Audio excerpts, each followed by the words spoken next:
Happy New Year, everybody. Happy New Year. Enjoy. You doing anything fun? No. No, absolutely. He's boring. That's it. That's all I can say. I'm Chris. I'm the cool one. Ahmed's the boring one.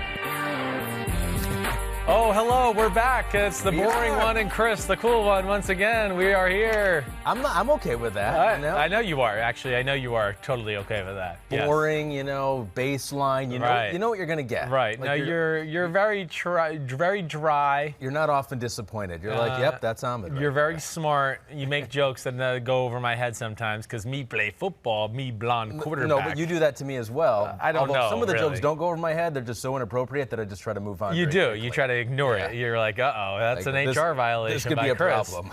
Can't spell Chris without HR, okay? What's up, everybody? It's Chris Sims Unbuttoned, Ahmed Fareed, Chris Sims here. It's the wild card weekend recap. It was an awesome weekend. I mean, seriously, holy crap. Really good. It really was. I mean, we had two awesome games on Saturday. Of course, the big upset with the Tennessee Titans going to New England, maybe ending the dynasty as we know it, which was crazy. The Bills-Texans was awesome. We saw two awesome quarterbacks and Deshaun Watson. We're gonna hit all of this. And then the stunner of yesterday.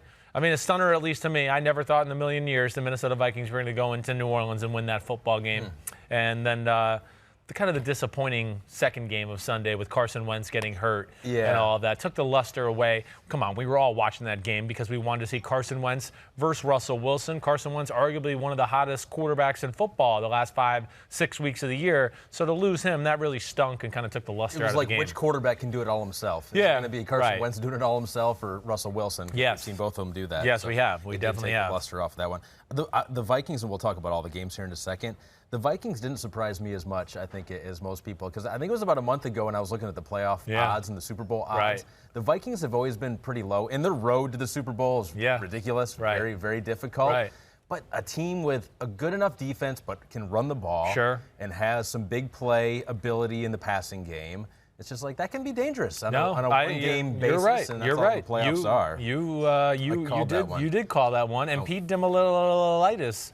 He was really on Minnesota too. I just got scared, and I know we'll dive into this in a second, but really what scared me before we dive into some of those X and O's of that game really was Zimmer being a little predictable on defense, which I thought, ooh, man, Sean Payton's going to carve them up that way.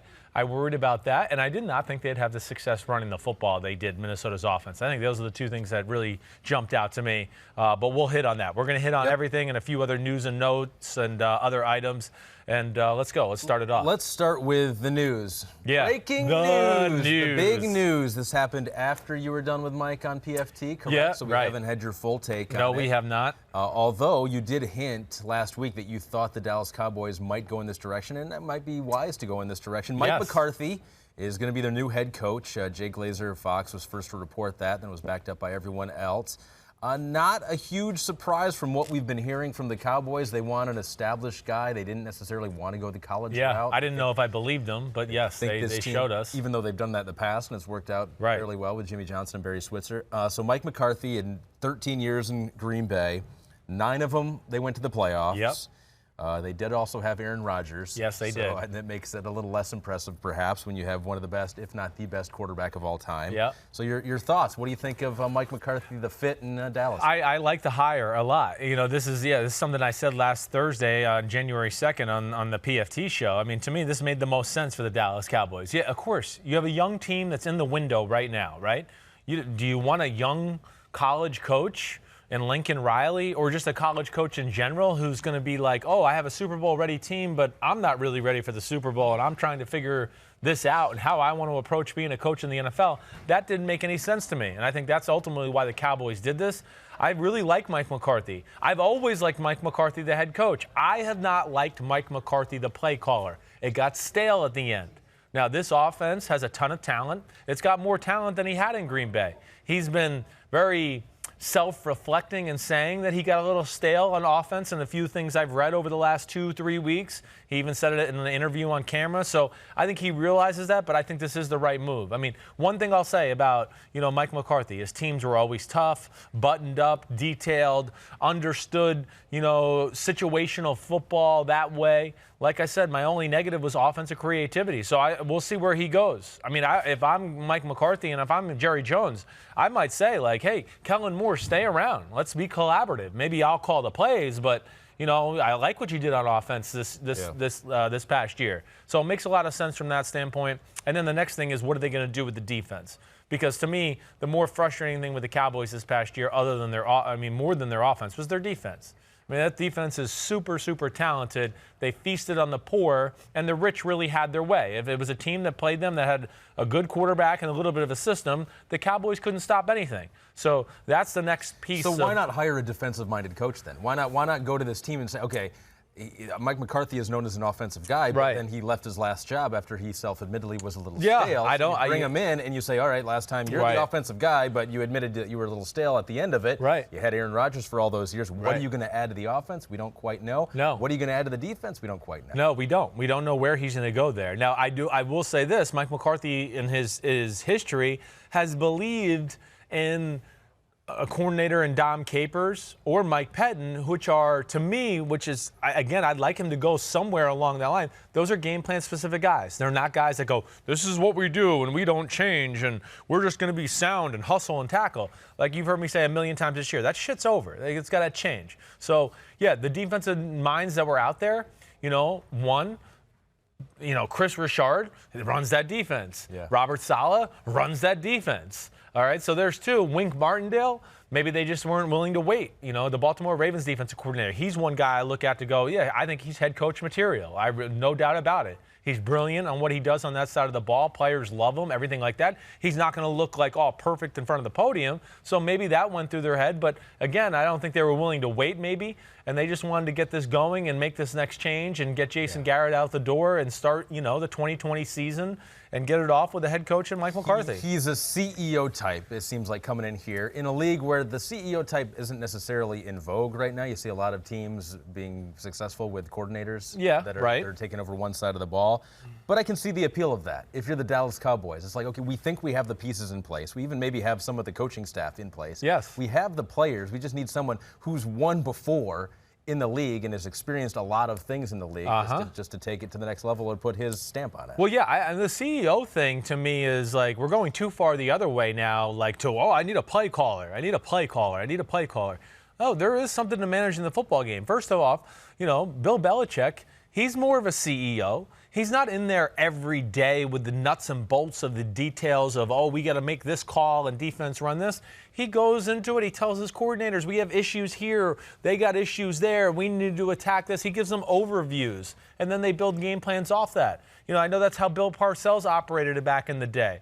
I'm sure that's how John Harbaugh in Baltimore operates. It's not like, hey, guys, I want to make sure we do a molly block versus this and then do a dual block to the linebacker. Like, he's not doing that. It does sound like a good idea. It sounds like a good idea. But no, he just walks into a room and goes, hey, they're weak in the middle. Like, we need to run at this guy, blah, blah, blah. And then they figure out ways to do that. That can be a good head coach, too. What do you think it means for Dak? Can you tell anything? What do you think it could mean? Well, I mean, to me, I think it's inevitable before Dak signs a long-term deal here with the Dallas Cowboys. But do you think he can raise his level? I do, and I think Dak had an amazing year. I think this is going to give him a little more direction of, how to play the complete full game and maybe like, hey, this is our game plan thought going into the game, and he'll have a better feel for that instead of what I always argued last year was, a lot of yards and stats that didn't necessarily correlate to points and wins. And that was because maybe a lack of a theme or lack of a go-to game plan theme to build on.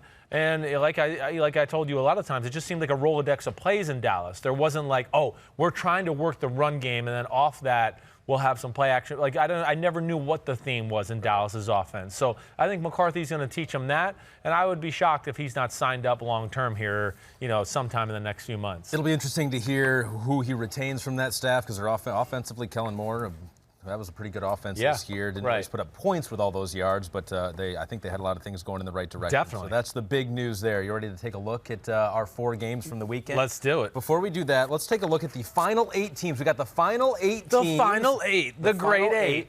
So here, and Mike Florio pointed this out too, and it's kind of amazing. Yeah. Because we talk about parity in the NFL, and then you're like, well, the Patriots are in it every year. How is there parity? But we really do have it this year because we have almost a fully fresh 8 from what we had last year. The Chiefs, the only carryover last year who was in it that are not in it this year. The Patriots, Chargers, Colts in the AFC, and the NFC is a total remix with the Saints, Rams, Cowboys, and Eagles. That's all gone.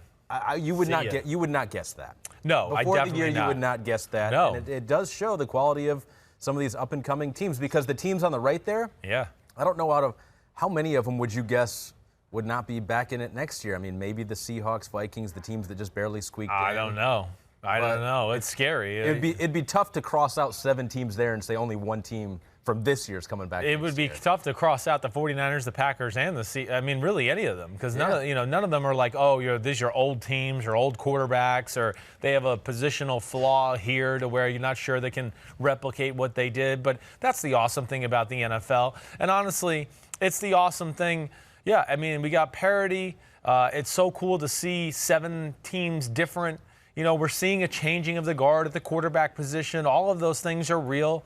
Again, hey, Drew Brees, Tom Brady, awesome. We know that. Legends, Hall of Famers, greatest of all time. Yeah, they're all in that conversation, but they're not there right now. And we're seeing that the young guns kind of in the league are starting to pass them by. But either way, I think this is going to be an awesome weekend. And it's led to a lot of good matchups. I really, this is my favorite weekend of football coming up the whole year. Yeah. I mean, when you have these 2 games, Saturday, Sunday, and then a national championship game, Clemson, LSU on Monday, damn, that's good 3 days of football. Yeah. I can't wait. So we just saw a couple really good days of football, and let's start with the Vikings and Saints here, because I think a lot of people thought that the Saints playing at home. Shocker of the day. Shocker for me. Not to say I'm always right.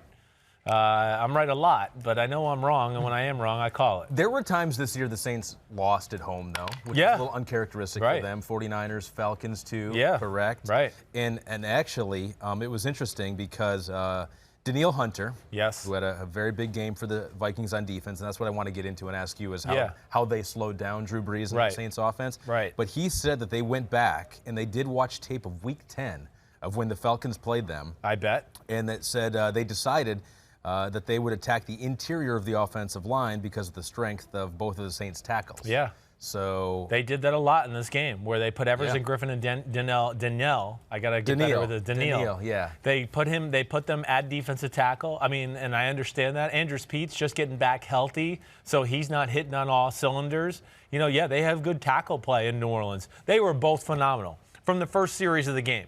So I think that's the first where we start. If you want to know why the Saints offense stalled a little bit, well, one of the major things I would tell you, other than a few 5-man pressures here and there, the Minnesota Vikings were able to get home with the front 4 a lot of the times. And they won the battle up front, which is the first area I did not expect them to win. I mean, the New Orleans Saints, there's no doubt they're one of the 5 best offensive lines in football. You wouldn't talk to anybody who studies the sport who wouldn't tell you that. So, 1, I was shocked by their ability to slow down the run game. 2, their ability to get around Drew Brees and either get hands up or hit him just as he's going to make a throw. The defensive line, there's probably 2 or 3 plays, Ahmed, where I go, ooh, Brees is going to have somebody downfield. He's got him. Oh, he's got sacked as soon as the guy came open. Or, the guy got hands up in front of his face as he's kind of getting ready to throw. So, again, these are things that are not going to stand up on the stat sheet, but they were disruptive. There is a stat. Yeah, go ahead. Well, some of the hands up in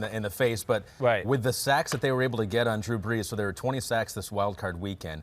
The Vikings had 4 of the top 7 quickest, so they got to the quarterback quicker than anyone. Two of them from Danielle Hunter. Right, where he just made phenomenal moves on guys. And 2 from Everson Griffin as well. So they were both able to do it, and like you said, able to do it without much help. Without much help. Yeah, and that's key. Anytime you play a really good offense or a good quarterback, just like when we talked about Tom Brady and the Super Bowl losses, what were they? Oh, it was always a front 4 who could get after the quarterback, and then they could drop 7 in the coverage. Same thing with Sean Payton and company. I mean, hey, three areas jump out to me just as far as this game being lost. You get a short field turnover to start the game, you settle for a field goal. That's huge. Up 10-6 before the half, Drew Brees underthrows a post route to Teddy Ginn by 10 to 15 yards. It gets intercepted. The guy gets up, returns it. They score a touchdown later on that drive to go up 13-10. Then the Saints go down to try to kick the game-tying field goal before halftime to make it 13-all. Missed that. That, to me, was the huge part of the football game, with then the third biggest part being a 2017 Hunter. I'm just going to say it. Danielle Hunter makes an unbelievable move on Ryan Ramczyk and makes Drew Brees fumble, which I would also like everybody to know there was an issue there. So just to dive into that play, too, on the fumble play by Drew Brees, Michael Thomas did not do what Drew Brees told him to do. There was a hand signal. It was two fists. He made a fist to this side and a fist to this side. After he gets sacked and gets up, he looks at Michael Thomas and, like, yells at him, like, you know, like, what are you doing? Or I gave you this signal. What are you doing? And then he gets up and continues to stare him down. Pretty sure Michael Thomas was supposed to run like 8 or 9 yards and just turn around, and Drew was going to try to throw him a big body ball on the outside.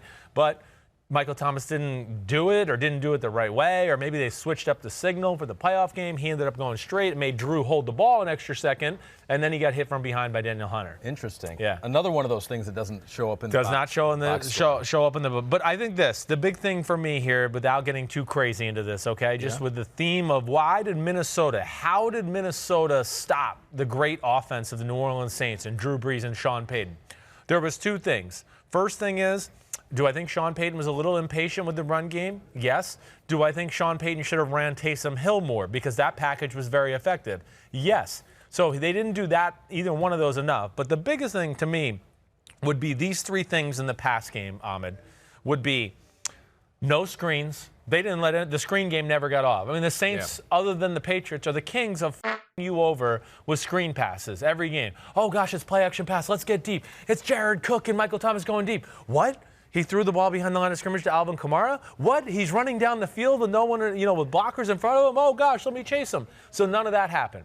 Play action passes, very little success there. Sure. They were really smart and really stopped those planned shot plays by them. And then the other thing is the looky routes or the option routes. And I think this is where we should stand up for a second. Oh, we're standing up. Okay, good. So I knew this would happen. Yep.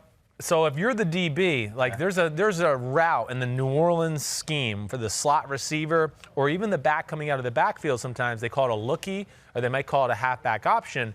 And the looky route is I can go wherever I want. So right now, because I know everybody can see this, Ahmed's head up on me. If I have the inside, you want to go inside. So, like, a lot of the times, Michael Thomas might do this and go out here, and then, bam, he does this, and Drew Brees hits him over the middle, and all of a sudden, Michael Thomas catches the ball at 5 yards and ends up being a 12-yard gain. Got it.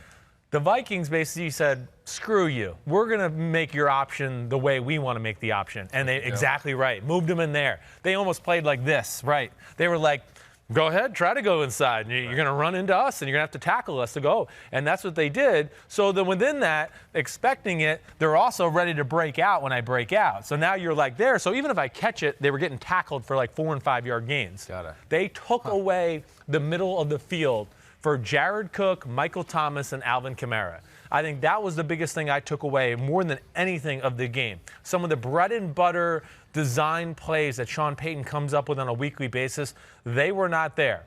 And there, you take away the middle of the field, and then what did that do? It made Drew Brees have to throw the ball down the field, outside the numbers. Those are not his strengths at, a few weeks away from being 41 years old. Taysom Hill's strengths, though. Well, yeah, you see. The game and right. That's when and there are a lot of people saying that, oh, man, they should have ridden that train. Once they obviously saw how much difficulty that the Vikings were having in stopping Taysom Hill and what he was able to do. I mean, his long 50-yard touchdown pass, we saw that. By the way, that one traveled 54 yards in the air. That was longer than any Drew Brees completion over the last 3 seasons. Yeah, so clearly he can do things that Drew Brees cannot Clearly can, yes. Lining up at tight end, wide receiver, quarterback, running back. Third time he's done that multiple times this year. Right. They've all been the last 3 weeks. So Sean Payton has started to use Taysom Hill, and it's over now. We'll see if he He's a restricted free agent, so we'll see if he's back next year. Hard to imagine he's not. No, I mean, but he's developed into an interesting weapon. He has, and I think he's the future in New Orleans. And, you know, there's a lot of rumors in the NFL world that this is, like, Sean Payton's kind of sick of the spread it out, let's throw the ball for 6 yards every play offense. Like, he kind of wants to get into, like, the Baltimore Ravens and let Taysom Hill be his version of Lamar Jackson. There's a lot of talk from people I trust in the NFL. So they walk away from Drew Brees. I mean, I think there's going to be some serious thought here, yes. You know, I do. You know, we'll see where it goes. Maybe Drew goes one more year. They certainly can still win football games with him.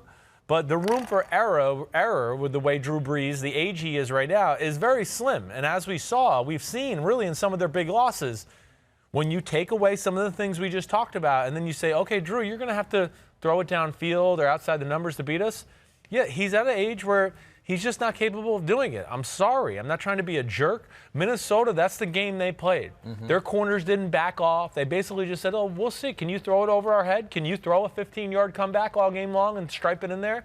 And the answer to that was no. So what if they talk to Drew Brees and say, we're going to bring you back. Yeah. Here's the plan. It's like a 50-50 timeshare. We're going to get creative with this offense. You're not going to play every snap. Right.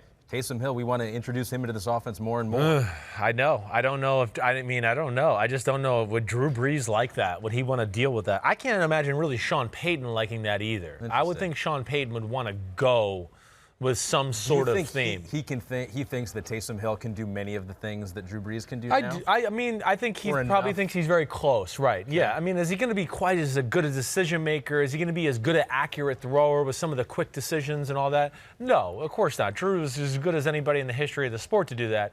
But I do think we've seen through preseason and in the regular season that Taysom Hill has gotten better at all those things to where I think Sean Payton goes, yeah, all right, we might not throw for 75% like we do with Drew Brees, but we'll be scarier and more explosive and probably throw for 67%, right? So it's not like they're like, oh, no, you know. Again, you know, it's a balance you got to take. Yeah, the completion percentage might not be great, but I don't know if that matters when you're playing the cream of the crop defenses in football who can take away all those easy completion type plays we talked about. You know, the name of the game is explosive plays. And, you know, for the most part, the quarterbacks who you saw win this past weekend could do what? Make explosive plays. That's what they can do. And that's, other than turnovers, the number one thing that dictates wins and losses. Can we talk about Kirk Cousins and the Vikings here a little bit? Yeah, they did win the game. Well, I mean, come on, let's talk about it. So did we see the death of primetime Kirk Cousins? Although it wasn't in prime time. Well, it was during the day. Well, yes, but I mean, if this doesn't count as prime time, then I don't know what the was. It was like, well, there's only one of 4 games this weekend, and it was a big one, and the ratings, I think, would justify primetime eyes on it, right? Yeah. Yes, so Kirk Cousins, I think the big thing is, and you talked about this already, they went back and watched that Atlanta game, right? Yeah. The one thing that jumped out to me more than anything, especially the start of the game, the Vikings said, screw the middle of that Saints defense. I'm not running there. Everything, if you go back and watch, it's on the edge. It's out off the tackle, off the tackle, off the tackle. Ooh, they over-pursued. Let me cut back. Do something like that. The Saints are slow in their front seven. That's what the Falcons did. That's what the 49ers did. They got the edge of the Saints defense. They said, the hell with running all these 320-pounders. Let's get out there. And that's where their success started, was Dalvin Cook. And then Kirk Cousins came on. 28 carries, 94 yards, couple touchdowns. The big play for for Dalvin Cook.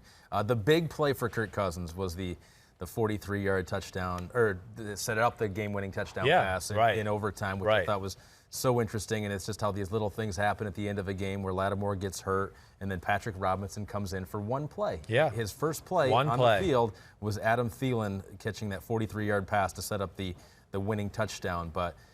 And you've said this before, you're not totally convinced the Vikings have huge playmakers. Yeah. It seems like they do. I mean, like, I get you. Thielen can make a ton of big plays. Thielen came back to what we see. Yeah, right. Cook was healthy. Yeah. And Rudolph, of course, with the touchdown at the end of the game. It's a dangerous offense. Well, when Thielen is, to me, that was the first time he looked like Adam Thielen since before the hamstring injury. So when he is doing that, yeah, they're not overly, like, crazy schematic-wise, as we know, you've heard me say. But it does give them 3 legit weapons in Diggs, Thielen, and, of course, Cook. And then, oh, yeah, if we got the right matchup, we do have an effective tight end in Kyle Rudolph. Like, Kyle Rudolph, to me, he's not one of the best tight ends in football or in that discussion, but he's just solid. He's real good. And then as we see, when he's in a one-on-one situation, he can go up and catch the ball. Oh, well, maybe. But does he need the aid of offensive pass interference? Well, I mean, the one thing we know with the Vikings, it starts with their run game. And when they got their run game going, it made everything in their life easier. Their defense kept them in the game. And then eventually, Kirk Cousins started to hit big throws. You're right. And do you think that was pass interference at the end of the game? I do think you do. It was. Okay. I think he pushed off enough. It's always hard to call at the end of the game, right? You want to let him play. Yeah. You definitely want to let him play. Right. I thought it was a push-off. Okay. Well, I think it was a push-off too, but I don't think it was pass interference. Okay. You know, my big thing would be this, and let's pull it up and watch it together, okay? So, and let's see if we can get to it. Oops, I'm on the wrong side of the ball. Hold on. There was definitely some hand fighting either way. There was some jockeying for position. Well, that's where all the time. That's where I'm going to argue. I'm going to argue to you that, well, okay, yeah, was it push off by Kyle Rudolph? Absolutely, I know that. But at a crucial point in the play. But right before the ball gets. Yeah, well, but also, so what do people want the offensive player to do when the defensive player has both his hands on the guy's arm? Just to sit there and go like an alligator and go, oh, look, I got pass interfered with.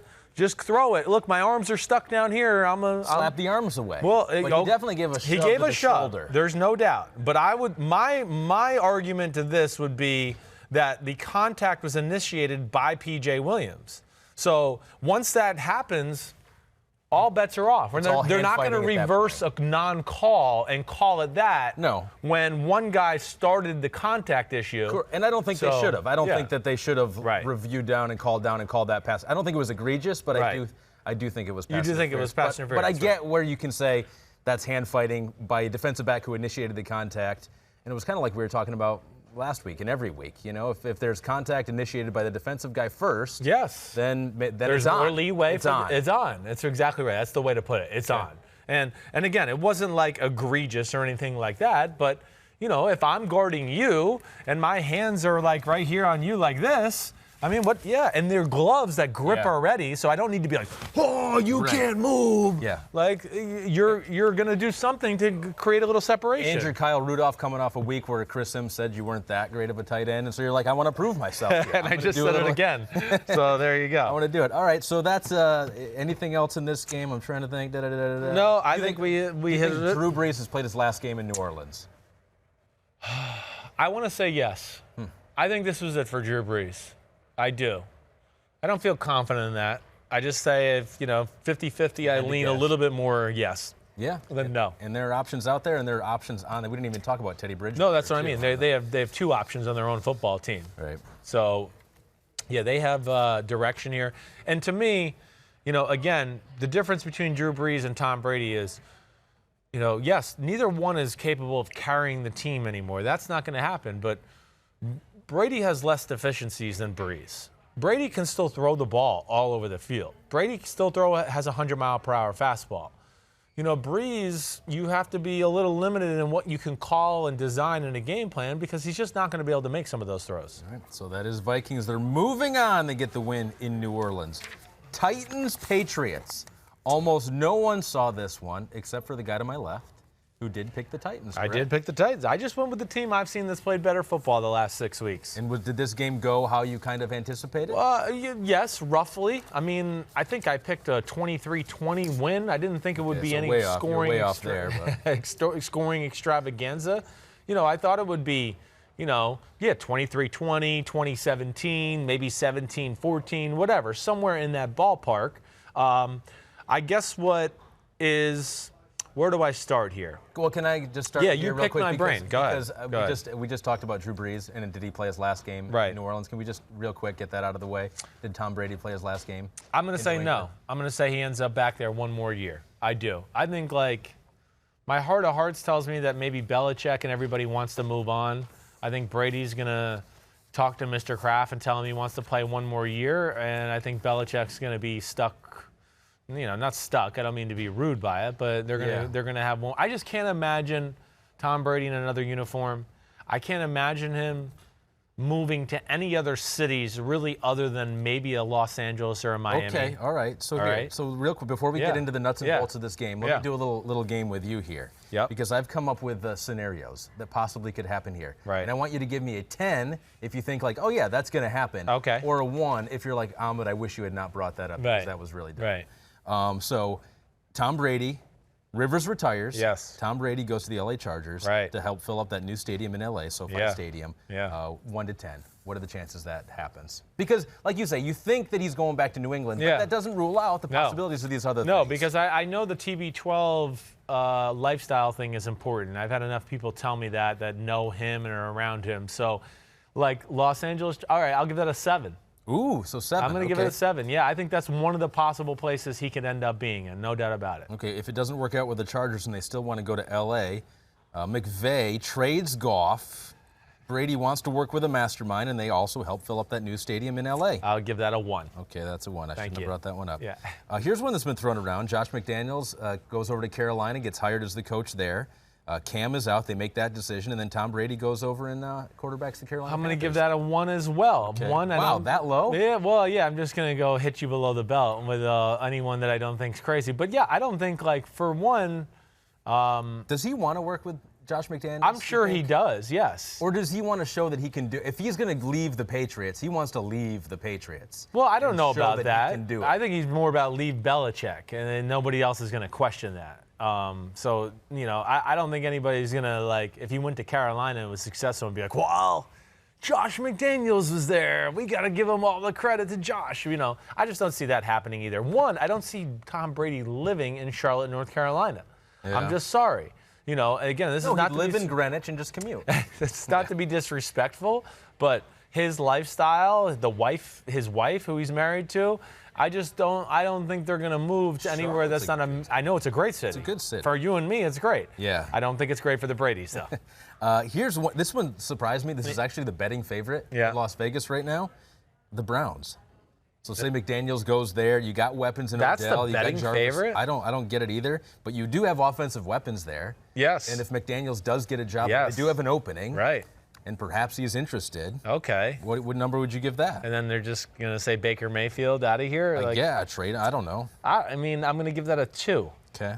Okay, that's not happening either. I got 2 more. Yep. The Vikings trade Cousins. You got weapons around them. There you go. Minnesota Vikings. No. 0. I'm giving it a below 0. 1. I'm giving it a Okay, 0. last one. Las Vegas Raiders. You got John Gruden out there, California guy. He did not grow up a Raiders fan, grew up a 49ers fan, but they were in the Bay Area for some of his years there. What number do you give that? I'll go 5 there. I'll give it a 5. So you think the only I think the Raiders are going to go away from Derek Carr. So, I mean, I don't think it'll be Tom Brady at 43, but it's not a crazy thought. So you think it's either Chargers, maybe Raiders, but you think Patriots? I think you're missing the Miami Dolphins will probably be my second choice. I left them out because I thought that they're a rebuilding team. They would be my second choice. Wow. Yeah. Really? Yes. That shocks me. Brian Flores, you got the connection there. Right, you got the connection there. Else, the TB12 lifestyle could be sold in places like LA and Miami. Okay. Those cities can buy into it. They're all into lifestyle and health and all that. You don't think they're too far away? The owner of the Miami Dolphins is a Michigan man. That's Stephen So Ross. there's another thing that just would jump out to me there too. So those would be the 2 I would think of more than any. What number would you give that then? Likelihood of happening? I'll give it a 7 like I gave the Chargers. Wow. I still have a hard time believing he ever leaves New England, all right? I just don't see that happening.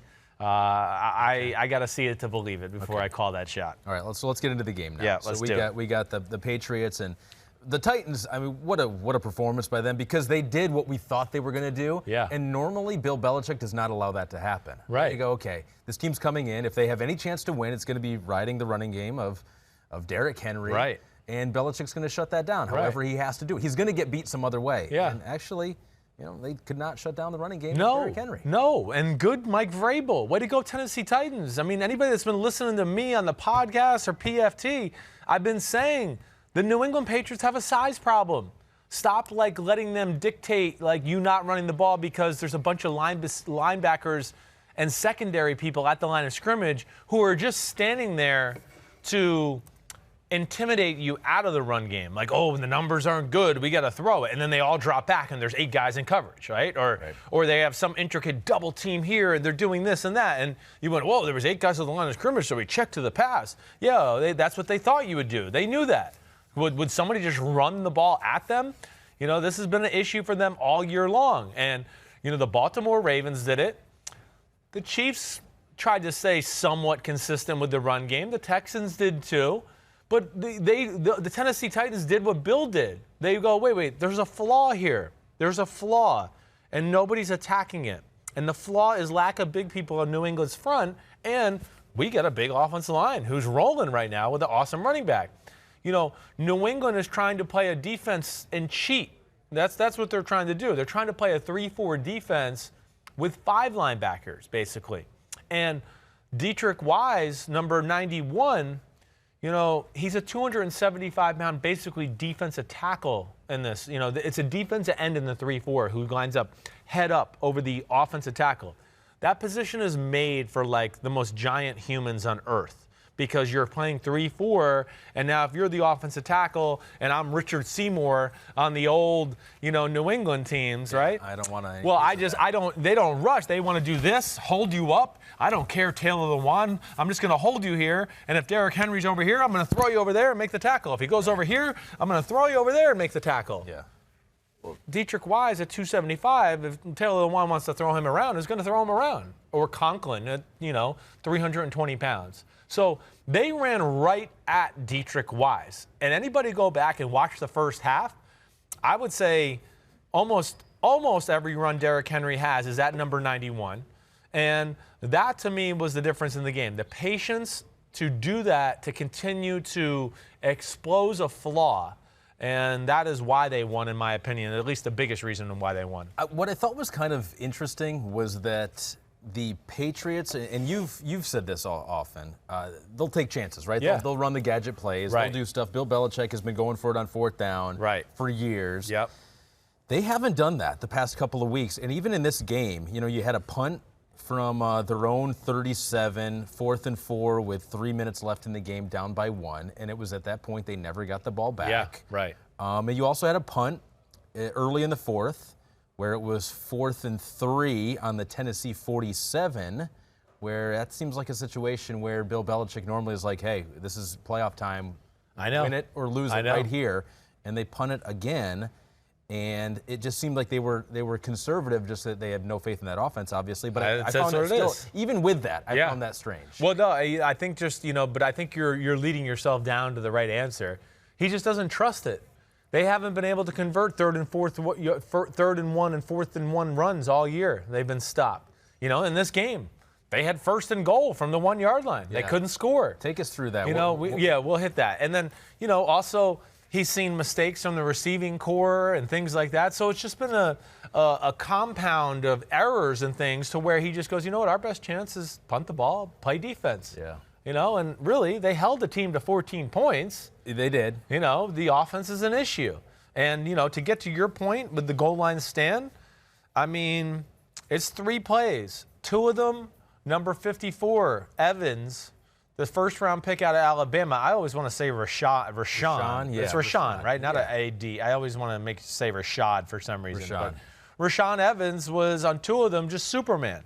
So the first down, first off, Jeffrey Simmons, their first-round pick this past year out of Mississippi State, who's just got back into the lineup and playing. He's in there. Okay, he gets cut by the center, Karras, 75. They have a double team on Austin Johnson to the left side. And basically, Rashawn Evans just sees a hole. He plays running back. And he goes, wait, there's a lineman on the ground. There's a hole. I'm just going to fly to the football. And he jumps over the cut Jeffrey Simmons and center on the ground and goes and makes a tackle for a loss of 2. Like, great play, just great read and reaction. That's something I saw over and over from this Tennessee second level on the defensive side of the ball. Second down, the rookie that we just talked about, Simmons, 98. I mean, he kind of dominates Joe Thuney. And then the backside shade nose tackle, which was Daquan Jones, he made a phenomenal hustle play to basically, at 315 pounds, run down the line of scrimmage. And if you remember the play, Rex Burkhead looks like he's going to run in the end zone and kind of just gets stopped cold at like the 1 foot line. Like doesn't go like the big man just stuck his arm out and was like, roar, you will stop here. You shall not pass. And that was it. So now it's, whoa, holy cow, it's 3rd and goal from the, 1.5 foot line. And then it came down to Simmons dominates Karras, the center, 75 on 3rd down. Okay. And Evans saw a hole again and flew in and make the tackle. And that was it. And then they kick a field goal.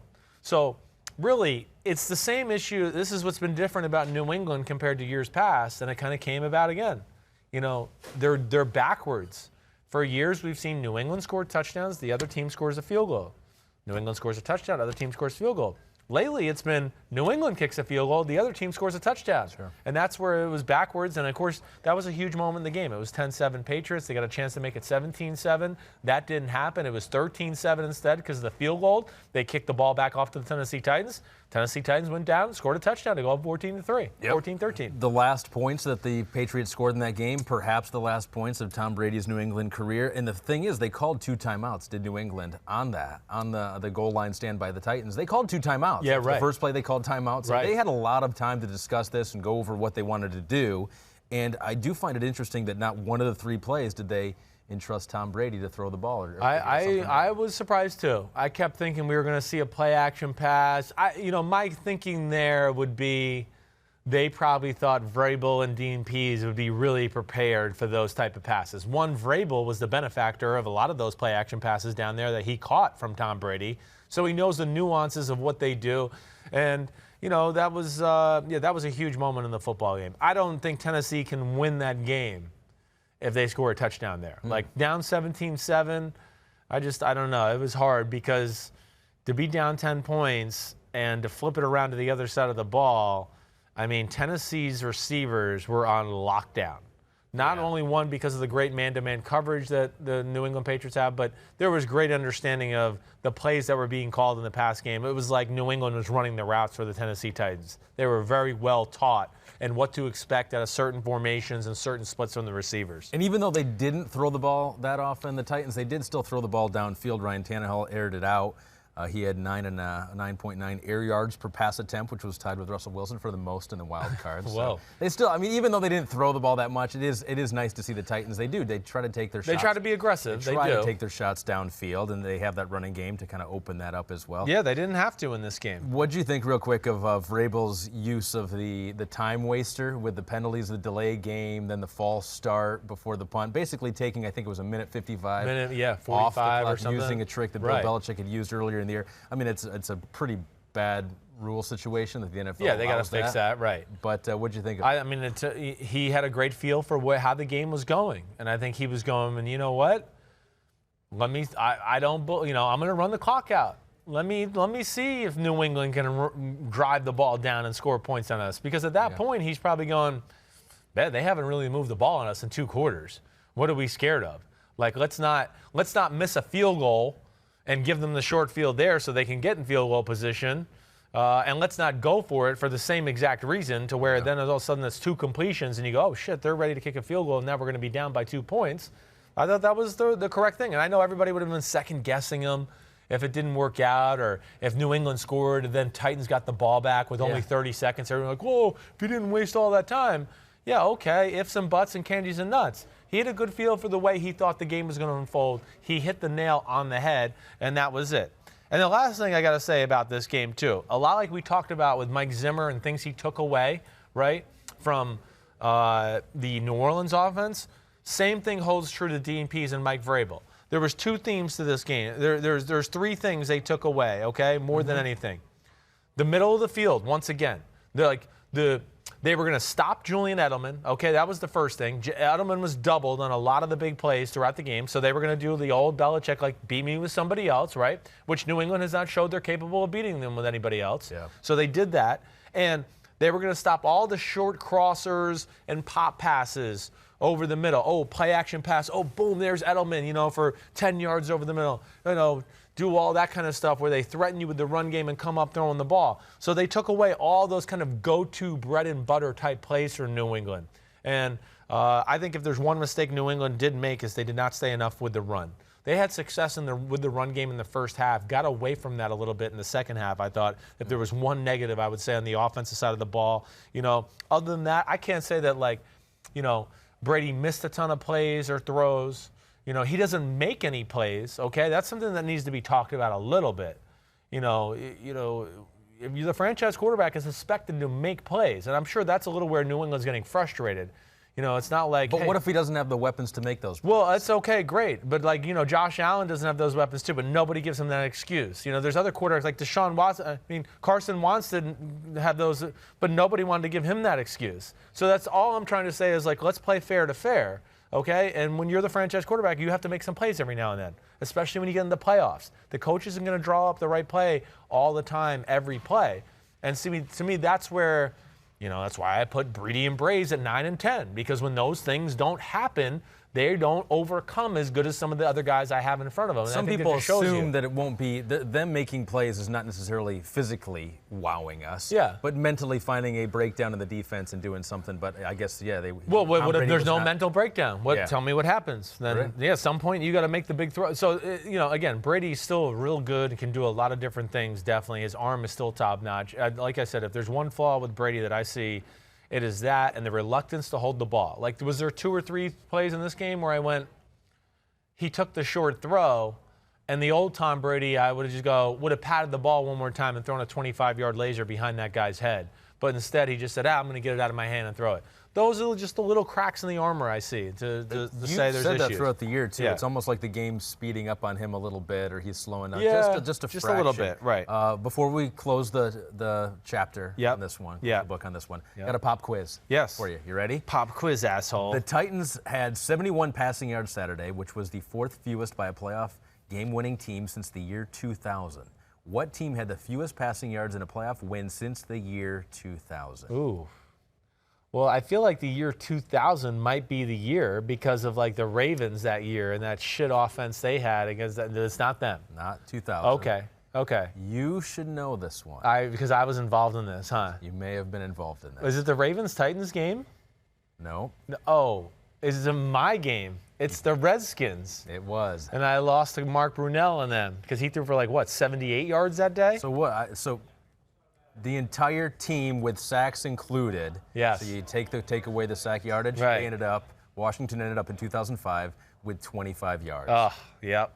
That's brutal. They won 17-10. Yep. That's playoff football, defensive football. Playoff football. We shit down our legs and the game up. That's what happened there. Pete wanted to bring that back. Thank you, Pete. You could feel that again. Thank you so much. Thank you.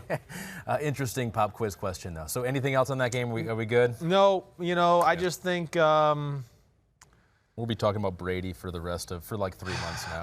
I never watched a game where the Patriots have only 80 yards of offense in the second half. Only had the ball for 9 plays in the fourth quarter. Those are things they usually do to other teams, and it got done to them. Are they done? I don't think they're done. No. Are they a playoff team next year? Yes. They're a Super Bowl challenger next year. They're one weapon away on offense from us going, holy shit, New England's unstoppable. If Antonio Brown's there the whole year, are they losing in that game to Tennessee? Probably not. Are they even playing in the wild card weekend? Probably not. So, no. That's the other reason I go back to Tom Brady and go, why would he want to leave? They're set up. They got some young talent. They're everything you want's really there, other than that they just need to put another weapon or two around him to help him out a little bit. And maybe get the punter that the Titans have, because he was. Brett Kern is amazing. He was really good. Yeah, he was amazing. He was a game He really changer was. He was. Texans Bills. You ready? Oh yeah. Texans Bills. When this game started and the Bills got off to that lead and some trickery and Josh Allen's catching that 16-yard touchdown pass, I tweeted out, I was like, I'm all in for a lengthy Bills playoff run. Right. And it was over 3 hours later. Yes, it was. But it was an entertaining game. Texans get the win, 22-19. Where do you want to start with this one, you think? What was the most – because honestly – I thought that it was a game where both teams probably deserved to lose. Yeah, right. Well, I think still entertaining, very entertaining game. Well, but I don't know that. I think the first thing I say is just and we've seen this a number of times the last few weeks, was when you don't stomp out a quarterback like Deshaun Watson and you let him hang around to make it a 2-score game, late into the third quarter. you're just playing with fire. Yeah. Because you know he can catch fire as good as anybody in the sport and make things happen, and that's what he did. You know, that I think that's, you know, to me where it starts.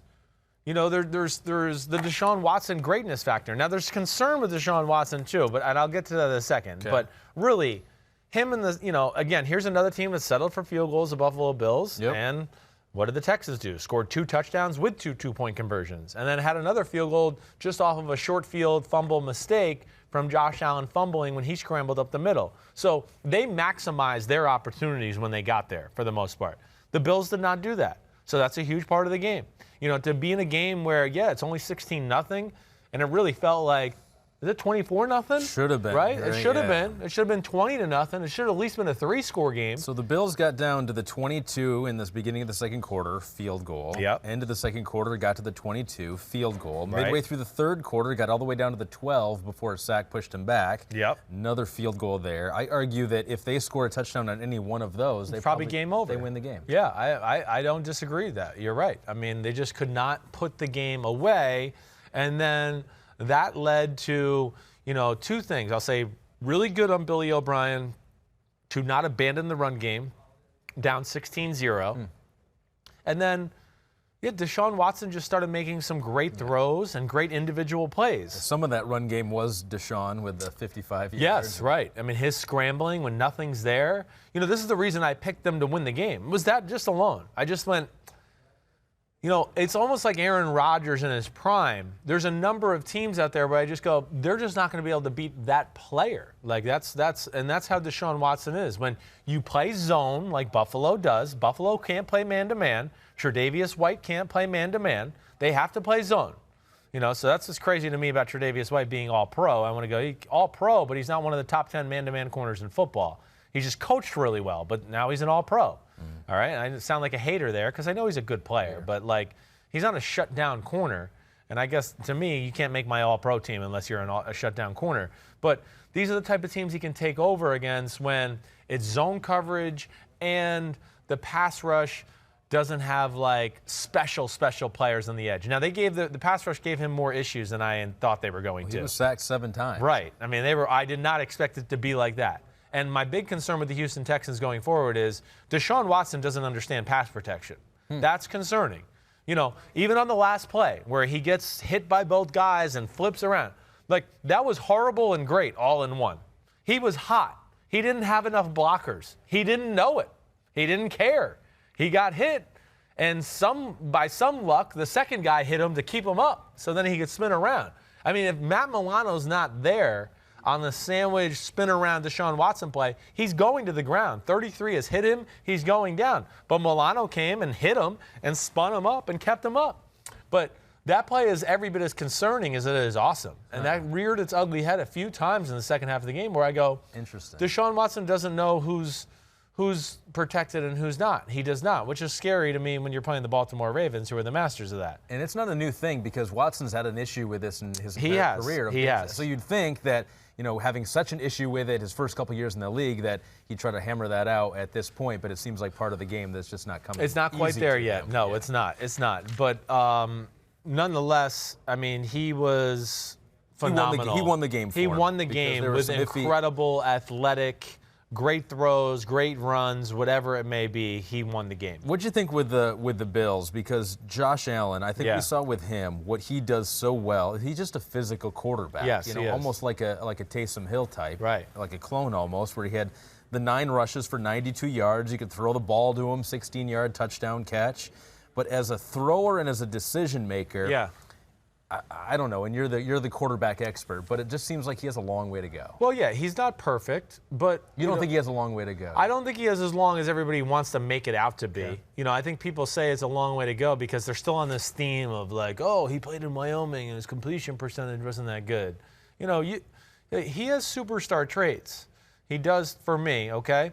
There's 2 things that play into this. One, Brian Daboll, he ran out of tricks. I mean, the plays you saw that were successful early were just great game plan design plays.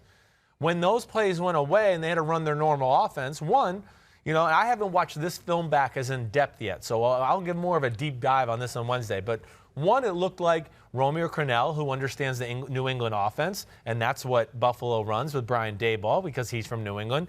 It seems like he was all over some of the bread and butter plays of the offense, things that they do, the meat and potatoes of their plays, certain concepts in the pass game where, yeah, we do it, we make it look different every week, but we always like these concepts or whatever it was. Seemed like they were all over that stuff. The second thing is, let's not forget, there's not a lot of help in the skill position area for Josh Allen. John Brown is good. He's just good. There's a reason this is his third team in 3 years. Nobody just goes, oh, we're going to get rid of one of the greatest receivers in football after 1 year and go. Yeah. No, he's a good player. Cole Beasley's a good player. Devin Singletary's a good player. Yeah. To me, we forget, Deshaun Watson has DeAndre Hopkins and Will Fuller sometimes, right? I mean, Mahomes, as awesome as we all think he is, got Tyreek Hill and Travis Kelce and Sammy Watkins and an awesome play camp. Sometimes I think we just look at Josh Allen and we go, he doesn't have any of them. You, be better. Yeah. Why aren't you more accurate? Why aren't you making more big throws? Well, who do you want him to make him to? I mean, John Brown, if he gets touched by a fingernail, it throws him off his route and he can't run anymore. They need difference makers. They need A.J. Green in the offseason if he becomes a free agent out of Cincinnati. They need somebody like that, and then they need a legit tailback. Devin Singletary should be their James White. He shouldn't be their go-to meat and potatoes running back. So those are the things I look at with Josh Allen. Can Josh Allen get better and refined? Sure. But it's a theme that's gotten out of hand. Let's just talk about the telecast, okay? He takes 2 sacks at the end of regulation, right? Everyone's, he's got to throw it away. Got to throw it away. He was getting the snap and putting the ball in his hands, and the guy was on him. And it was a 4-man rush, and he had 6 blockers. So he's not expecting that he's going to have to get the ball out. So, what do people expect? That's where I want to just go. This is where, we're just jumping on a guy's back because it was cool to do this when he came out in the draft, and let's continue it. No. Evaluate it for what it is now. That was f***ed up pass protection by the Bills. They f***ed it up both times. And that led to him taking 2 huge sacks. You're very protective of Josh Allen. I won't be when the middle of the year when he was doing full Tropic Thunder shit, I was saying he's got to stop going Tropic Thunder. A little bit of that with the backwards lateral. Right, it almost reared its head. Right. I don't know what the hell he was thinking. I will always keep it real. If Josh Allen ends up being shitty and inaccurate, I will be the first one to sit here and tell you he's shitty and inaccurate, okay?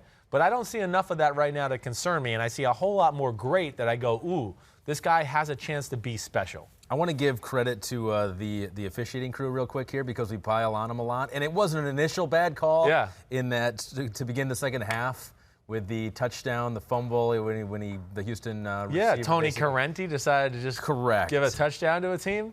I thought that was, honestly, without replay, that's all we're talking about right now. Definitely. From all 4 of those games. Definitely. Oh, my God, how did they call that a fumble? And the Bills touchdown, and the game was basically over. The game would have been over at that point. But Al Riveron was calling, and then the other 9 referees on the sideline were out on the field going, Tony, you got to reverse this. Tony, that is stupid. The NFL was going to send as many men in black jackets as necessary to overturn that call. Go back. I want to go back and watch it, too, because I swear at one point, Tony Correnti, as they're all trying to bombard him, Tony, this happens on every other kickoff the whole year. Yeah. You can't just say it's a touchdown now for another team. He finally was like, oh, okay, I just got to reverse it. I swear he does that. He tells everybody to get away. Okay, I just got to reverse it. Yeah.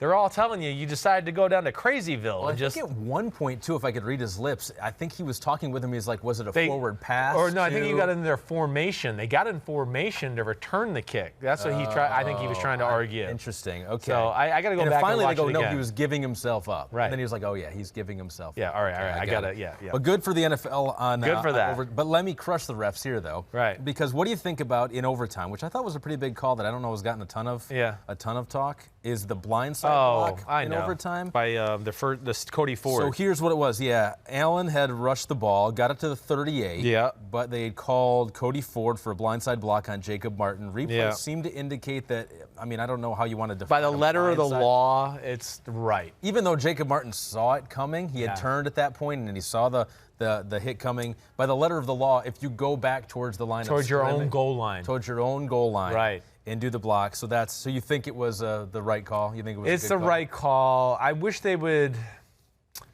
maybe, to me, the rule was intended for like when the receiver's 20 yards downfield and there's a guy just chasing behind, and we're like, let's stop like guys that are had nothing to do with the play, getting cleaned off, right? So they really are. That's what they're trying to stop, and it's hard for the guys in the pocket. One, they don't know where their quarterback is all the time, so they're trying to protect their quarterback. Right. This wasn't like he was like trying to go clean the clock of a guy who didn't see it coming. Like you said, I think it was Jacob Martin. Is that what you said? Or Jacob Martin. Yeah. He saw it coming, but we got a long, lengthy explanation of this in the summer from Al Riveron. He wants you basically in those, like, you can't do anything to block or lead with the helmet or be aggressive. You could get in his way. Basically, he wants an NBA pick. Okay. That's what he wants. He wants you to stand there. You can put your hands up to protect yourself, but he doesn't want you delivering blows. And they've been pretty strict with that all year long. So it sucks.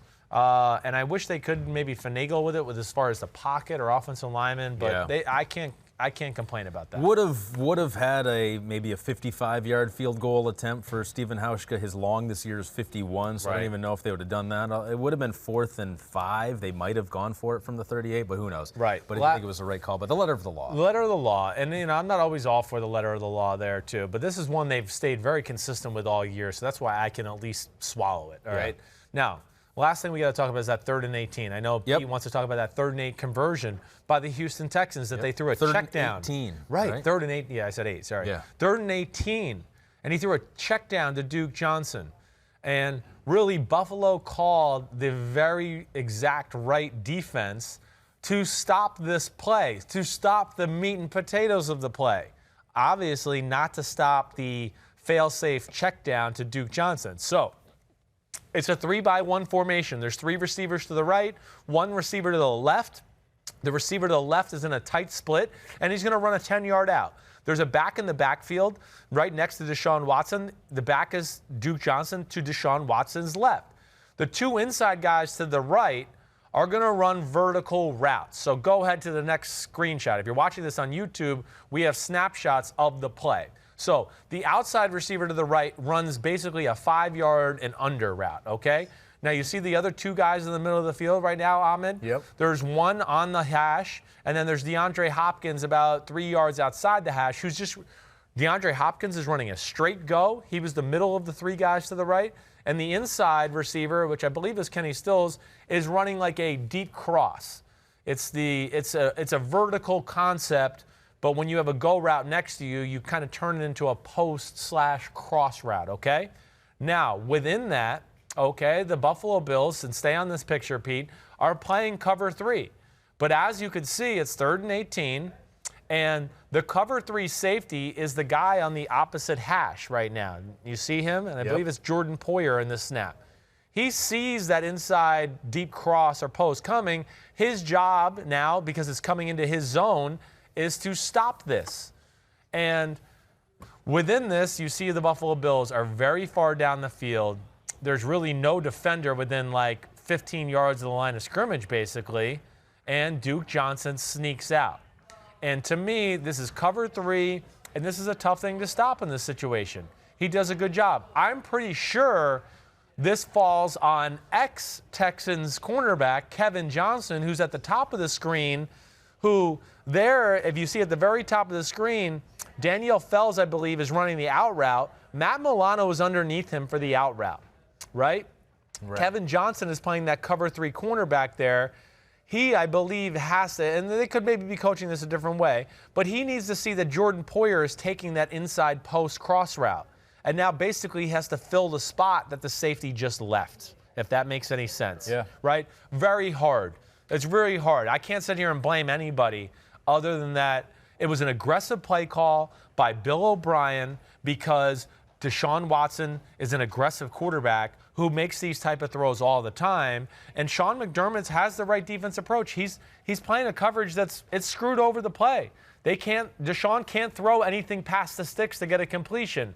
But Duke Johnson does catch the ball. Kevin Johnson is a little late to rally down. If you see on the 4 of the 40, there's Kevin Johnson now, the corner that I talked about. He's trying to get down to fill in for where Jordan Poyer was, but Duke is catching the ball, and now just has to try to split a defender to just barely get the first down. And yes, that was a huge moment of the game. Converts the first down. A few plays later is the old whirly bird Deshaun Watson scramble that set up the game-winning field goal. You're vulnerable to that if you're the Bills, but you think that you're going to be able to make the tackle. Exactly right. 20 yards. You think you're going to be able to stop it. It's going to be 4th and 2 or 4th and 3, and you're going to go with it. But Duke Johnson did a good job, and because of Deshaun Watson, once again too, it stresses the defense to back up a little bit farther because they've watched enough film going into this game to go, Deshaun Watson can throw bullseyes from 25, 30, 50, 60, whatever it is. Right. So we have to guard against that, and that's where he puts stress on the Bills defense. And the Texans are moving on. And they're moving on to the divisional round of the playoffs, as are the Seattle Seahawks. They get the win on the road, had to travel to Philadelphia to take on the Eagles. 17-7 is the final. And you mentioned it at the top. This was going to be the game where we were going to see who's going to make more plays. Who's going to carry their team to victory. It was either going to be Carson Wentz or it was going to be Russell Wilson. And then we were robbed of that after the Jadeveon Clowney hit in the first quarter, which we should just talk about right away. What were your thoughts on that hit? Dirty? Some are saying dirty. I don't think it's dirty. I think it's a guy that plays really hard every play, just playing to the whistle. And, okay, did his eyes get a little bright because it was the quarterback? Yeah. But, you know, does he want to make the quarterback pay for running the ball or doing that? Yes. But Jadeveon Clowney wants to make everybody pay when they run the ball around him. So, no, I do not look at it as dirty. Do I expect him to be fined? Yes. Would I have been mad if a penalty was thrown there? No. I could totally understand. He led with the crown of his helmet. It looked like he tried to make contact with Wentz with his helmet onto his helmet. Well, that's the thing, too. And Wentz was giving himself up, which I thought was kind of interesting. But he was giving himself up within kind of getting tackled. It wasn't like a slide like nobody's around. He was kind of like stumbling and on the process of falling down as Clowney was leaving his feet to jump and make the tackle. And the referees agree with you because they said after the game that he was a runner. He did not give himself up. Even though you can kind of debate on that. We saw in the referee, this is the official statement from them to the pool reporter, we saw incidental helmet contact, and in our judgment, we didn't rule that to be a foul. Yeah, I think Jadeveon was really just trying to go, I'm going to get my lick on this guy as he's going to the ground, just to feel our physicality, and we're the Seahawks. And that's what Pete Carroll prides his defense on. Hustle, physical, competitive. And, you know, I think that, within that and trying to do that, I don't know if he necessarily meant to lead to hitting his head. I think he was just trying to make contact with the guy. And this, as he went down, he got in the angle where his head ended up leading forward into the back of Carson Wentz. But it certainly didn't necessarily look like a hit right away. Like, there are some hits where you're like, that guy's done for the game. That's a concussion. He's got to go into the protocol. It didn't necessarily look like that from the beginning. I think Wentz had the unfortunate circumstance of getting the helmet-to-helmet hit and then going right into the ground. The ground caused it. I believe. I do. I think it's the ground and the force of the weight of Clowney hitting him, catapulting his head into the ground, and then his head just getting smashed into the ground and not even be able to bounce off of it. Basically just going, no, here's the contact, and we're going to continue to drive you into the ground because Clowney was on his back. I knew he was in trouble as soon as he got up. If you go back and watch the TV copy, he really gets up. He gets up, and his first steps are like this. He's wobbly, and nothing's really talked about. And then, of course, you know, we got into it about, you know, was there an issue with Carson Wentz on the sidelines and all that stuff. But game changer. I mean, come on. Do you think because there's the debate on, okay, he's injury prone now, because here we've seen 3 playoff runs where he hasn't been able to play much. You know, this was the first year he's actually been able to play and only played for half a quarter. Is he taking unnecessary risks in a game that you see are putting him in these positions, or are these flukes? Yes. No, he's taking unnecessary risks. He puts himself in unnecessary risks. That's the way he plays the game. Now, I don't look at this as being like injury prone, right? Like, I'm not going to sit here and go like, oh gosh, he pulled another muscle, or you know, it's not soft tissue. It's not like that. No, this is more just this is the price of doing business in the NFL when you're on the field with Jadeveon Clowney and the Seahawks. Sometimes they whack you in the side of the head, and you say, "Hey Doc, I see 3." Okay. And he goes, hit the one in the middle, like Mick used to say to Rocky. Have you ever seen Rocky? Have you ever seen that movie? I've seen one of one of them. Okay, at least you've seen one. Great, that's good to know. Listen, I understand people talking about injury prone. It's my go watch my videos at Bleacher Report. My number one concern with Carson Wentz coming out of the draft. I thought he was clearly the best player in the draft of the year. I've said from get-go, the way he plays scares me. It does, but I'm not going to sit here and put this into the... Like that play in specific was not necessarily reckless, you think? I don't think so. Okay. No, I really don't. It was a screenplay. Nothing was there, and he was trying to get out of dodge to make something happen and kind of was stumbling, and then some guy hit him and fell. But, you know, he does play a reckless style and does put his body in those positions a lot. And I think that's a legit question. Russell Wilson made the plays that we thought he would make. He made just enough. Mm-hmm. You know, there's just enough big plays to be made, and he made them. Thanks to Jim Schwartz. Why do you say that? Well, I just, like, you were watching the game, you know. They held him to 17. Right. It's not like you threw up 40 on him. No, I know. But all the big plays of the game were deep passes down the field with, like, no safety in the middle of the field. And you're going, why is DK Metcalf one-on-one with nobody around all the way down the field? Like, why? And my question is, I don't know why. I'm still trying to figure it out. So I looked at that 53-yard touchdown play. Yeah. That one basically ended it, made it 17-6. Right. Philly wasn't moving the ball at all. Yep. It almost looked like it was I don't know if you saw it, looked like a double team between Rodney McLeod and Avonte Maddox. They're playing a coverage that they do a lot. They're basically playing cover 2, but they switch their roles. Like Avonte Maddox is playing safety, and McLeod is going to come play down in corner. He did. But Avonte Maddox didn't get back far enough to start the snap. He dangled at the line of scrimmage for the disguise purpose too long. Metcalf was basically a step ahead of him, within 8-7 Right. yards. He never got back to safety depth, so it became one-on-one, even though they were really trying to play a cover 2 zone coverage. Okay, so you put that on Schwartz? I do, yeah. I put it into being the over-creative, over-aggressive, like, you know, the game got to 10-6, and I was sitting there going, Philadelphia plays this the right way. They might be able to win 12-10 or like 15-13 or something like that.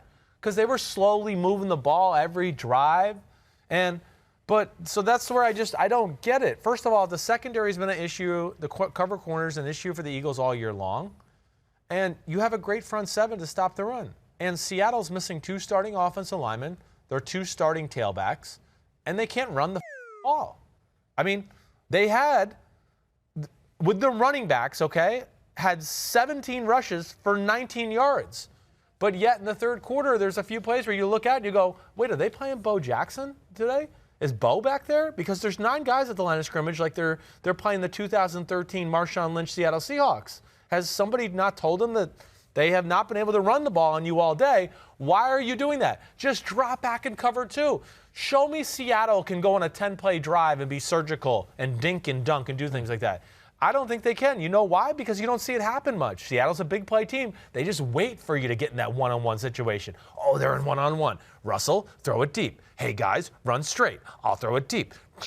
Touchdown, Seahawks. Like, I mean, that's their formula. So almost as big a play as that 53-yard touchdown was the 38-yard pass to David Moore, 3rd and 10 from the Philly 43, end of the first half, and then 3 plays later, Lynch goes in for the touchdown. Yes. I mean, all of those. The play at the end of the game when he throws the DK Metcalf throw in the end, down the field. Yeah. It's 3rd and 10. Why are we bringing an all-out blitz like it's like 3rd and 1 and like the game's over if we don't stop them from getting a yard? I don't understand the thought process to some of those calls.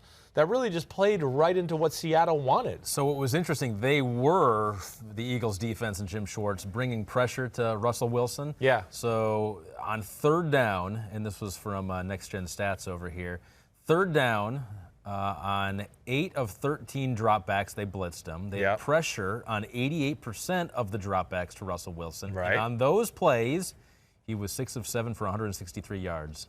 So he was able to handle the pressure. So that's what they're thinking maybe. It's like, we'll get to him. We're going to get to Russell Wilson, so we won't need the deep safety. But they didn't. They didn't get to him. Right. They were ready. And, what was the Moore play?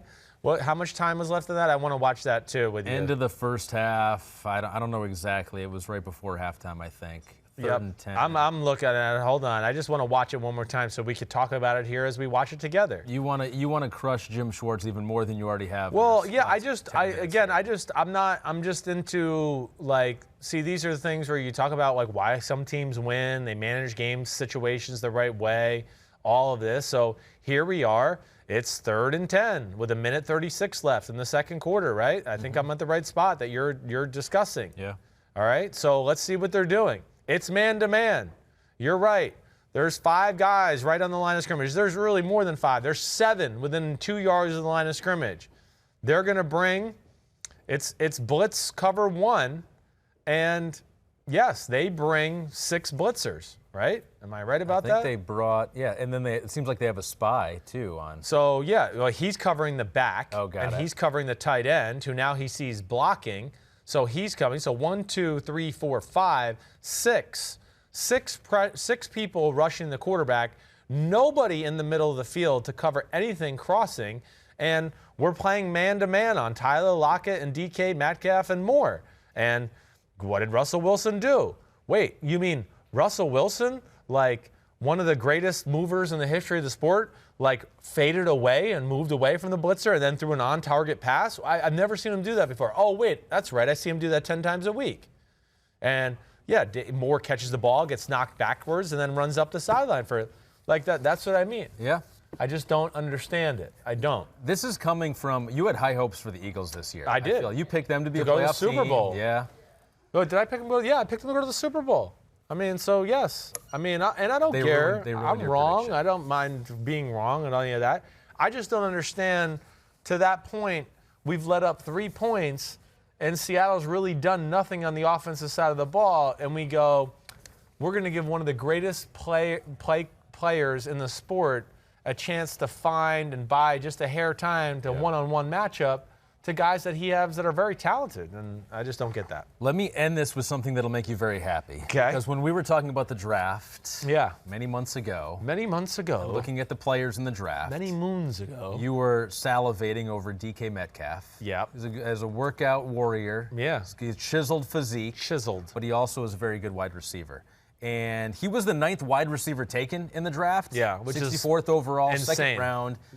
He had some neck and foot injuries, I think, that held him back in college. But you had him, and we're looking at here for the YouTube audience, you had him ranked as the #1 wide receiver available, ahead of Paris Campbell, Hollywood Brown, Deebo Samuel, A.J. Brown. That's a pretty good group, right? Good top 5 right there. It really is. So you saw, if you were a GM, you would have taken DK Metcalf. If you need a receiver, you would have been taking him over any other wide receiver.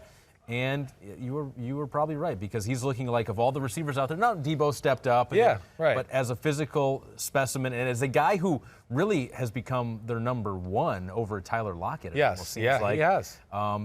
He's popped. Yeah, he's popped. The combo between him and Russell is pretty awesome. It's pretty awesome. And, yeah, I think really he's better than anybody on that list just because, those other guys, too. I'm not trying to disrespect A.J. Brown or Deebo Samuel. I like them and I've loved them all year. Hollywood Brown done great things. DK Metcalf, though, 1 is probably in the least creative offense of all those guys. 2, it just doesn't matter what you do. I mean, he can run by you. He can run over you. Oh, he's covered. He can jump over you. He can stop and catch it on the back shoulder. He has it all. I mean, he has all the things you want for a legit #1. To me, this is where just like, and again, I don't know all the medical issues and the nuances of it. So, and I understand the neck issues are always going to be scary to a football team. But this is to me where like we over-scout things. We over-scout it. Well, the production wasn't there. And Old Miss, he didn't have great yards, and Old Miss had a limited route tree. That's right. The greatest athlete we can maybe see in the league right now, he can't run 10 yards and make a right turn if you coached him. He couldn't do it. He can do anything else on the planet, but when coach says run 10 yards and in, he's flummoxed and can't do it. No, like he just hasn't been asked to do it, or he hasn't been coached to do it, or has a quarterback who doesn't. I mean, their quarterback didn't throw to A.J. Brown and DK Metcalf. I literally walked away from games of film watching those receivers going, are they trying not to throw the ball to the 2 best players on their team? I mean, I literally did. It was full Tropic Thunder a lot there. So, yeah, I think it was over-analyzing when it came to that pick. Seahawks are going to be a tough out. They're playing very well on the road. Better on the road than they are at home. They never die. So, okay, so you want to look ahead real quick? You want to do a little speed round? Yes, I'm ready. I'm ready for speed, baby. I'm going to be fast today. This is the divisional first glance. You'll get into your predictions and all that coming up later in the week. What are you giggling at over there? and he doesn't believe you that you will be fast in the speed round, which is okay. You give information, whether it's fast or not. Right. So first one, your favorite quarterback matchup in these 4 games. We got Titans, Ravens, we got Texans, Chiefs, we got Vikings, 49ers, we got Seahawks, Packers. Which one is your favorite quarterback matchup? Well, don't get it messed up. My favorite quarterback is wearing 12 in green and yellow, So okay? That's the one you're going to But no, it's not. Whoa. It's Watson and Mahomes, baby. Wow, okay. It's the new era, okay? Yeah. Russell Wilson, Aaron Rodgers, or has-beens done that, okay? No, I mean, I'm excited for that one, but I'm more excited for Mahomes and Watson. And the fact that I'm going to be able to be sitting on my couch on Sunday afternoon to watch that, my gosh, I cannot wait. I mean, that is going to be amazing. Oh, yeah. I kind of like Ravens and Titans. I don't know. Lamar Jackson and MVP. I mean, and then Tannehill's kind of a cool story because he's come out of nowhere. Right. But are you really going to sit here and tell me you like that better than Watson and Mahomes? Or are you just trying to be Johnny Creative over there and do different? A B. Okay, a B option there in case you didn't. Thanks for that B option. Hated one of those two for some reason. Garoppolo versus Cousins. Back in 1988, you might remember this, Steve Young had one of the best rushes for a quarterback in NFL history. Right. I thought it was a playoff game as a regular season game. In October in 1988, 49-yard scramble for a touchdown for Steve Young versus the Minnesota Vikings.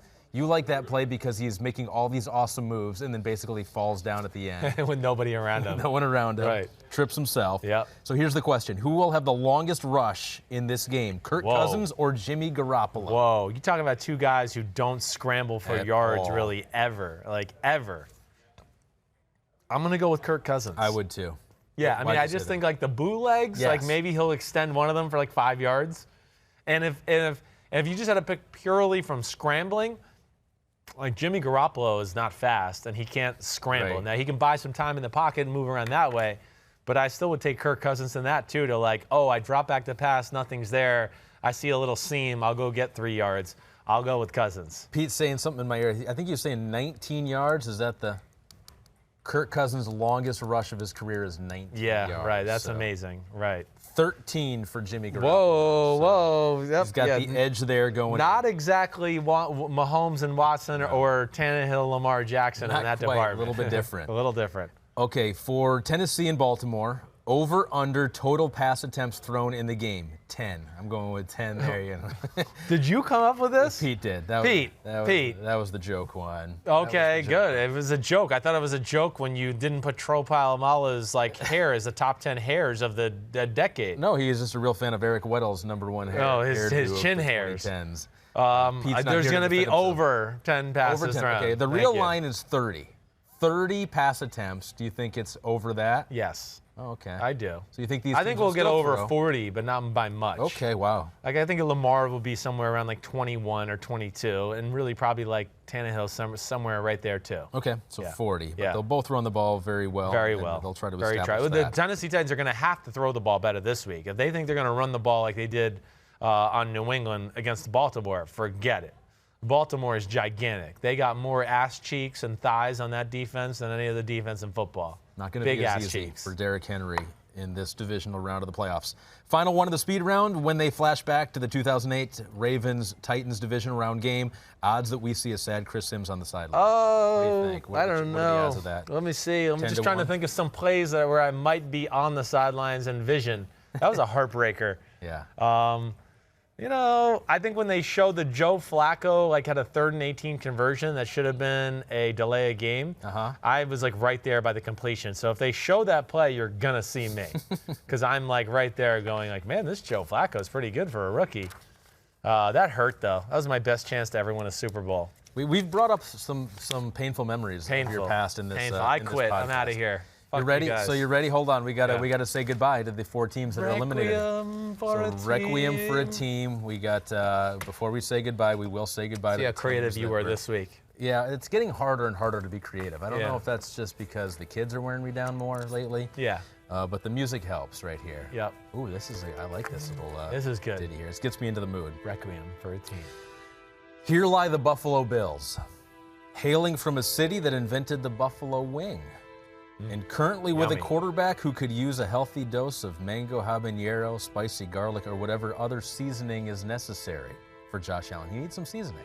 Maybe he just likes buffalo sauce. If steady progress is made, they could be a Super Bowl contender in the year 2028.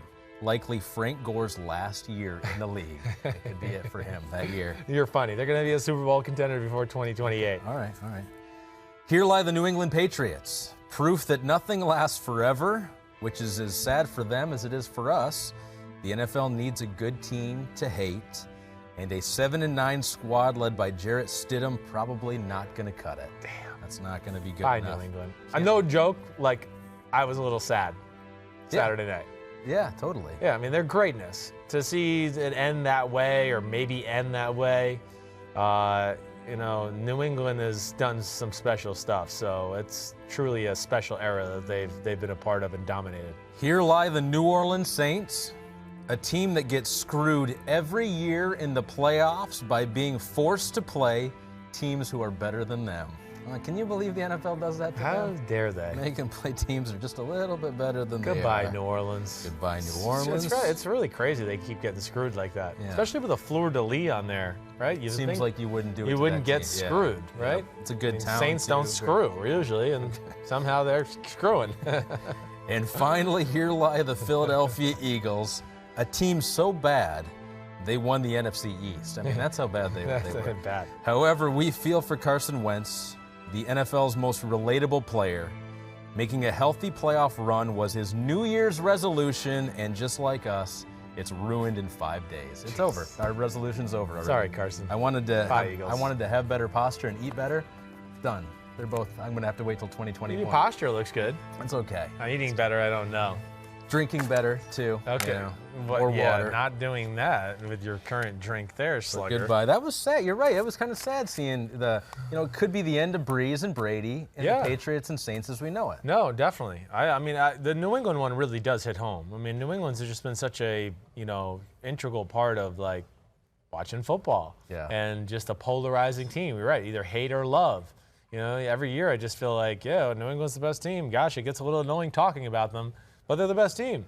And it's just weird to be here in divisional playoff round and not have them to talk about. I'm going to dig up some dirt on Jarrett Stidham. Right. And so I'm going to find something that makes me hate him, and then they'll be the most hated team once again. You'll go there, okay. I'm going to look. Well, it up. what if they just start him next year and they win the Super Bowl or something? You'll probably hate them equally then right, too. yeah. You're gonna be like, gosh damn, they don't die. It doesn't matter who's at quarterback. Yes, right. You know who would hate him then too? Tom Brady. Tom Brady he would might not hate like him. that. Well, hey, we all got to get over this one player, one coach, one of the greatest coaches ever, Bill Walsh, right? He retired. You know what the 49ers did the next year? Went 14-2 and won the Super Bowl. Yeah. Joe Montana left the San Francisco 49ers, one of the greatest quarterbacks ever. You know what they did the next few years? Went to 3 NFC championship games and won a Super Bowl.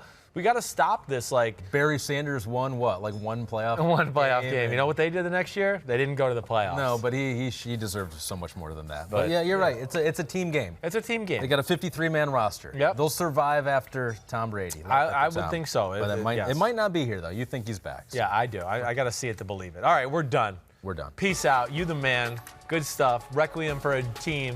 Brought to you by Ahmed Fareed. Oh, yeah, we need a sponsor. You're brought to you by you. Yeah, you're sponsoring it. Pay me money, okay, next time? All right, that's it. Wednesday, we're back to the usual formula here. The big will be back on. We're going to do some final wild card thoughts, what the happened type thoughts, have some good combos. Maybe we'll have some more news on the coaching vacancies in Carolina, Cleveland, and New York, see where it goes from there. I certainly got a few little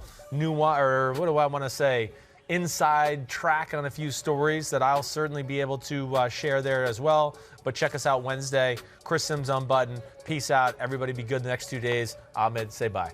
Bye. Bye.